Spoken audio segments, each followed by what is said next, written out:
ओम नमो महानारायण। एक आज मैं गणेश चतुर्थी की कहानी सुना रही हूँ। बहुत छोटी थी, बचपन में मम्मी सुनाती थी मेरी। सब भाई बहनों को बैठाल के वो गणेश चौथ की पूजन करती थी, तो हम लोगों को बड़ा आनंद आता था। अब वो कहानियाँ कोई न बोलता है न सुनने को मिलती है। मुझे अचानक याद आई उनकी कहानी, तो मैं आज अपनी माँ की सुनाई हुई कहानी सुना रही हूँ। भूल भी हो जाए तो आई एम सॉरी। कहानी का शीर्षक है हल्के भाई भारी बहन, मतलब गरीब भाई और अमीर बहन। इतना गरीब कि उसके बच्चों को खाने पीने के लिए भी कोई व्यवस्था नहीं होती थी। बहन को तो कभी बुला ही नहीं पाता था वो, क्योंकि बड़े घराने से थी।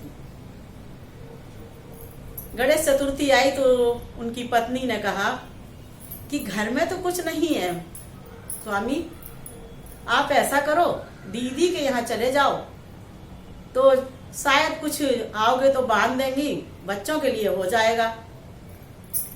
पतिदेव ने कहा ठीक है, बहुत दिन से गया भी नहीं हूँ बहन के यहाँ, हो आता हूँ।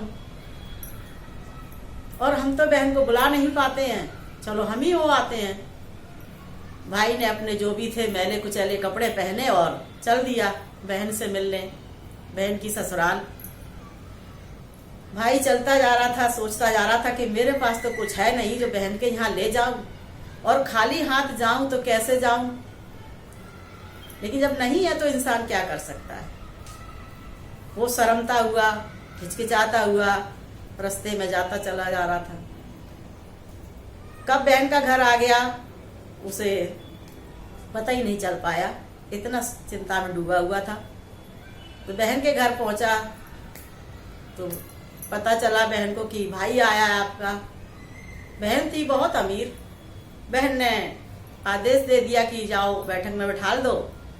नौकरों के द्वारा पानी आनी भिजवा दिया। रात में देरी हो गई थी ज्यादा पहुंचने में।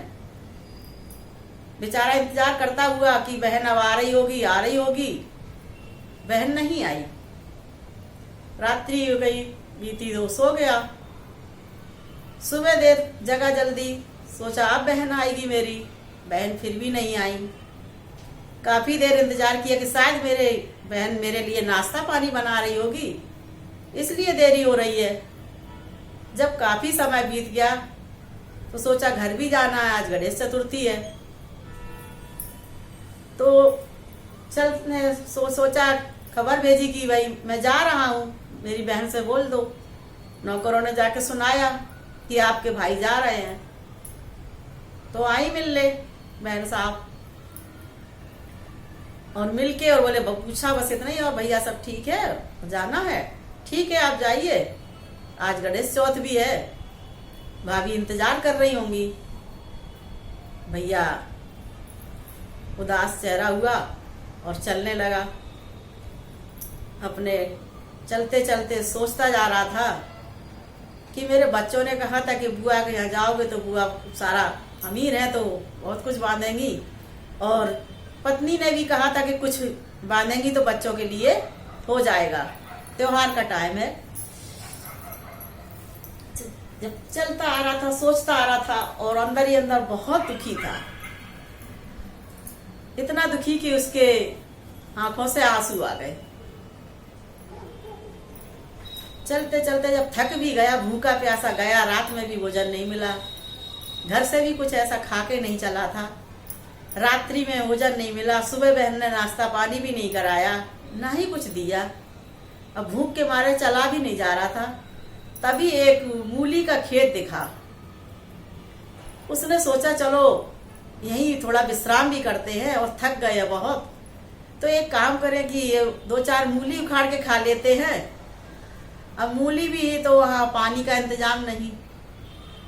उसने मूली उठाई, एक उखाड़ी, और धोने की बजाय उसने अपना जो भी पुराना सांगो अच्छा था उससे साफ किया मूली को और खाया। एक खाई, इसमें सोचा चलो थोड़ा पेट तो भरा, थोड़ा एक और, उसने एक और उखाड़ी।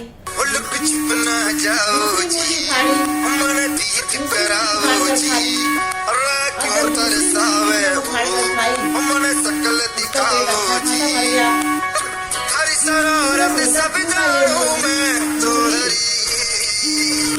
और ये जब दूसरे का खेल है, चोरी करना अच्छी बात नहीं है, खा लेना एक गलत बात हो गई, तो चोरी नहीं करनी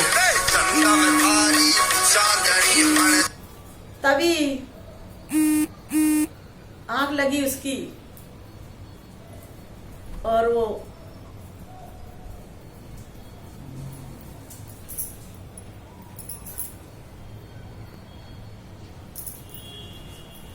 उसकी आंख लग गई और वो सो गया बाग में मूली के।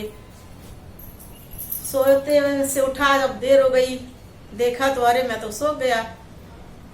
उसके बाद उसने सोचा अब क्या करूं, खाली हाथ ही जाना पड़ेगा, बच्चों को क्या कहूंगा, पत्नी को क्या कहूंगा।